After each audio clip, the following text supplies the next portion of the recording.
अब सिलेक्शन ना होना वो दूसरी बात है, ठीक है, होना या ना होना दूसरी बात है, बट आपने मेहनत करी है तो be proud on your self because I am proud of you. Hi everyone, my name is Rajal, I am third year MBBS student. तो फाइनली पेपर हो चुका है। अमेजिंग। अब मुझे पता लगा है कि पेपर जो लास्ट टाइम के कंपैरिजन में पेपर काफ़ी इजी था, और मैं सेम चीज़ मैं बोलती रही थी, फॉर्मूला करते रहो, हाई वेटेज टॉपिक्स करते रहो, एनसीईआरटी पढ़ो बायो की। तो क्योंकि पेपर का लेवल देख रहे हो वैसा ही था। हाँ, अगर पेपर इजी होता है तो कट ऑफ हाई जाएगा, बट फिर भी अगर आपने पढ़ लिया था, आपने इजी पोर्शन बहुत अच्छे से कर लिया था, तो आपका वो इजीली स्कोर आएगा, ठीक है। देखो, अभी तक सबको पता चल गया होगा कि किसका पेपर कैसा गया है, क्योंकि आंसर कीज भी अभी आ ही गई है। तो मुझे सब अपना कमेंट सेक्शन में मुझे स्कोर बताओ, या मुझे लिख के बताओ कि आपका पेपर कैसा गया है। देखो, जिसका अच्छा गया है पेपर तो भाई ऑल द बेस्ट, आप एक अलग ही दुनिया में एंटर करने वाले हो। इतना जो स्ट्रगल आपने करी वो सारी पे हो जाएंगी, बिलीव मी, सारी पे हो जाएंगी।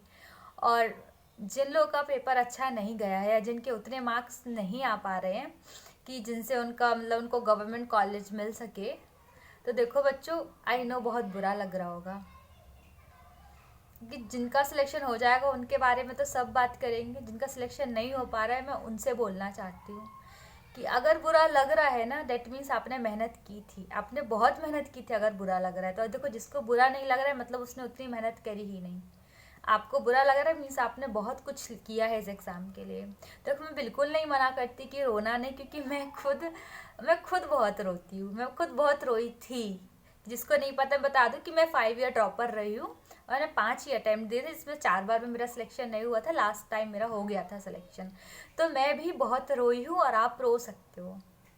आपके अंदर जितना भी भरा हुआ होगा ना, सब कुछ जितना भी दिमाग में चल रहा होगा, काम करना बिल्कुल बहुत ज़्यादा ज़रूरी है। खुद को रिलैक्स करना, रो लो, छुप के रो लो, कमरा बंद करके रो लो, बाथरूम में घुस के नल चला के रो लो, क्योंकि मैं ऐसे ही करती थी। पर अपने आप को लूज़र, हारा हुआ नहीं मानना। हाँ, आप हारे हो, बट आप सिर्फ एक एग्ज़ाम में हारे हो, आप लाइफ में नहीं हारे हो।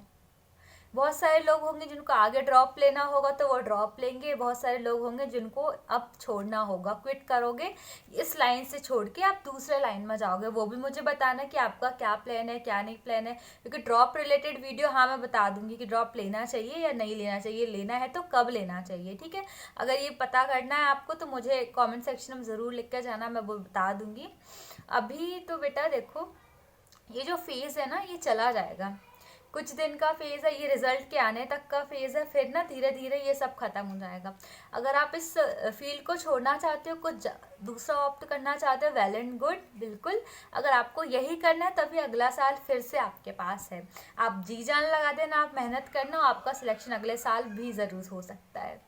तब देखो, हार नहीं मानना, बुरा लगता है, आपने मेहनत करी है, नहीं हुआ सिलेक्शन, बहुत बुरा लगता है, बट कोई बात नहीं यार, ऐसा ही होता है। इतने सारे लोग बैठे थे एग्ज़ाम में, हर किसी का सिलेक्शन नहीं होता है।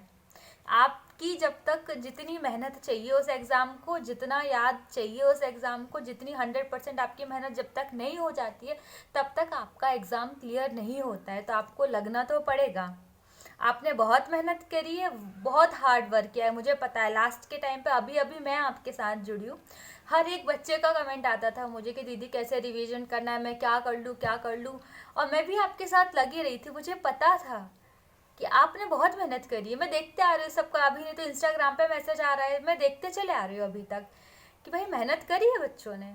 अब सिलेक्शन ना होना वो दूसरी बात है, ठीक है, होना या ना होना दूसरी बात है, बट आपने मेहनत करी है तो be proud on your self because I am proud of you, your parents are proud of you.